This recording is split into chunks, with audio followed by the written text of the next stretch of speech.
Di dalam public speaking, khususnya presentasi, content is the king dan presenter is the queen. Kok bisa?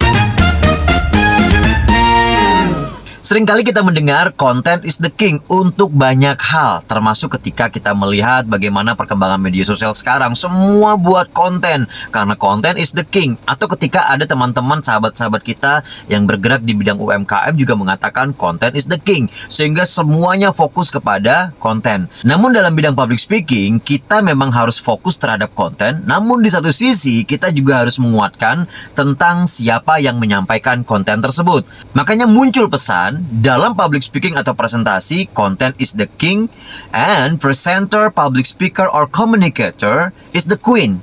Jika king dan queennya bertemu, itu menjadi kingdom. Dan kingdom itu adalah kerajaan. Kerajaan itu besar. Kalau kita mau presentasi kita bagus, presentasi kita hebat, presentasi kita besar, maka kita harus menemukan antara the king dan the queen.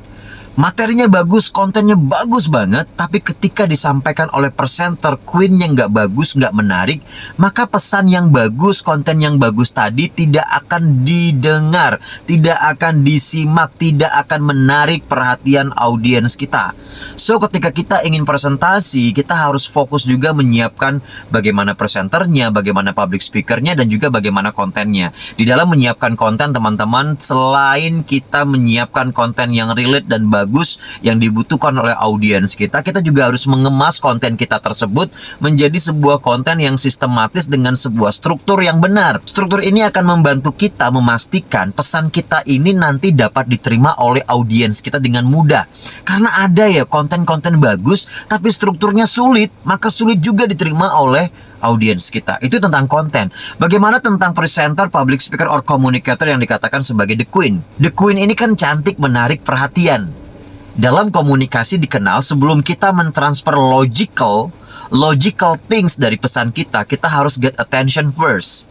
Get attention first dengan apa? Dengan cara menguatkan interestnya, ketertarikannya seseorang untuk memperhatikan hal tersebut. Seringkali banyak kontennya bagus banget tapi tidak diperhatikan karena orang yang menyampaikan tidak tepat, orang yang menyampaikan tidak memiliki kredibilitas di sana. Tapi ada juga konten-konten yang sederhana banget tapi disampaikan oleh orang yang tepat, orang yang punya brandingnya kuat, itu diperhatikan gitu.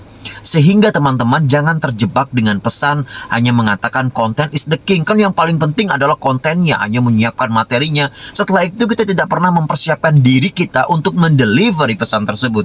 Tidak pernah menyiapkan diri kita, membangun branding kita, agar ketika punya konten yang bagus, delivery kita semakin mudah. Dan bahasan pagi ini teman-teman, ini juga mengingatkan tentang pesan dari Aristoteles yang selalu mengingatkan ketika kita ingin berkomunikasi secara persuasif, kita diingatkan tentang etos, patos, dengan logos. Memang benar ada unsur logos, unsur logika dalam pesan. Namun kita diingatkan untuk tetap mengingat patos. Patos ini adalah bagaimana kita membangun secara emosi antara kita sebagai seorang pembicara dengan konten kita yang kemudian kita transfer kepada orang lain. Kita juga diingatkan tentang etos, kredibilitas kita. Bagaimana kita menyampaikan, siapa tentang kita, bagaimana deliverynya, bagaimana vokalnya, mampu nggak meyakinkan kepada orang lain. So, semoga bermanfaat ya. Content is the king and public speaker, communicator, or presenter is the queen. Sampai jumpa. Sing boring confidence, I'm ready.